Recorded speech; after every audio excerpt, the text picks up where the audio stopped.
Est-ce qu'il vous reste une petite place?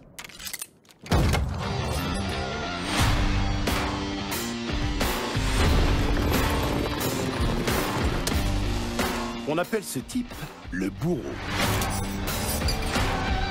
Quand il y a mort ou vif écrit sur la fiche, nous autres, on te tire dans le dos du haut de notre perchoir et on rapporte ton cadavre couché sur la selle. Mais si t'es arrêté par John Roos, le bourreau, tu te balances au bout d'une corde. Attrapez-le, les gars!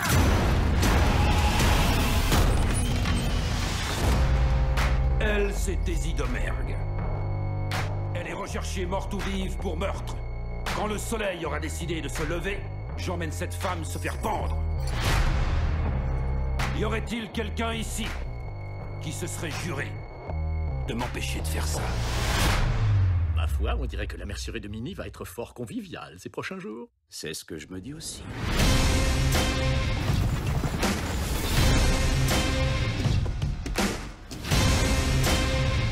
Il y a un de ces bonhommes qui est pas celui qui prétend être. Au moindre geste un peu louche, vous prenez une balle. Sans préavis, ni question. Une balle.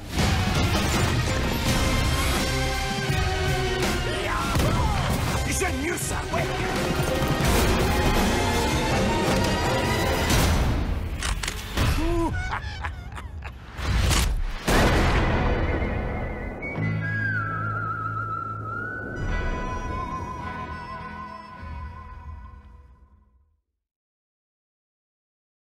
Bonjour à tous, c'est Rémi, 1992. Aujourd'hui, je vous livre ma critique perso du film Les 8 salopards, qu'on va dire en anglais The Hateful Eight parce que c'est plus classe. C'est une critique personnelle, alors n'y voyez aucune provocation si je ne suis pas du même avis que vous, hein, bien sûr. Alors, je ne suis pas un grand adepte du cinéma de Quentin Tarantino, puisque The Hateful Eight n'est que le deuxième film du réalisateur que je vois après Django Unchained très récemment. Déjà, je ne peux que remarquer l'exceptionnel talent du monsieur pour la mise en scène et sa direction artistique, tous parfaits sans la moindre exception.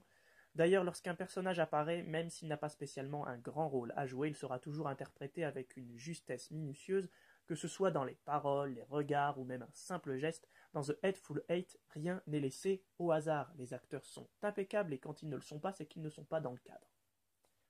Le soin apporté aux plans filmés, aux mouvements de caméra, qui sont calculés au millimètre, ces gros plans allant chercher jusqu'à la plus infime expression faciale des acteurs, jusqu'à la plus petite lueur dans leurs yeux, ne fait qu'accentuer la confiance et le degré de précision que Tarantino va chercher chez ses acteurs et ils ne le déçoivent pas.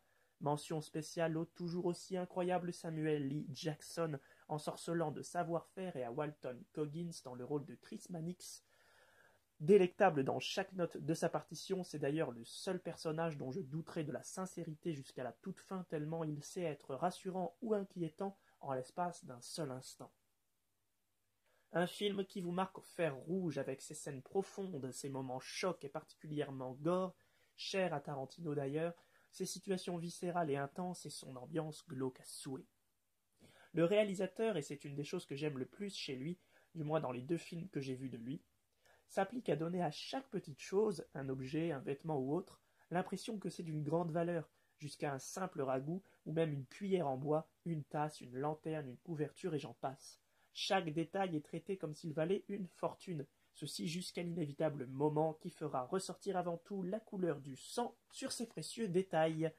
Mais The Hateful Eight a beau être un chef-d'œuvre de réalisation, d'ambiance morbide et de direction artistique, il dure tout de même près de 3 heures, ce qui peut paraître long à l'image de ce que le film a à nous raconter.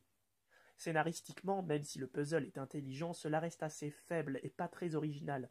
3 heures pour ça, c'est trop long, selon moi. 30 minutes en moins auraient nettement été préférables. Malgré des dialogues vraiment savoureux, l'action met énormément de temps à démarrer, et même si ce qui est dit est intéressant, à un moment on aimerait bien que le film décolle enfin une bonne fois pour toutes. Il faut donc être très patient et ne pas être trop friand d'action pétaradante comme dans Django Unchained, mais plutôt être un adepte des longs et beaux discours. Pour sa sublime réalisation, ses acteurs époustouflants, pour son ambiance et, je l'avais oublié, sa musique mémorable malheureusement trop peu présente dans le film, The Hateful Eight aurait mérité un joli 16/20.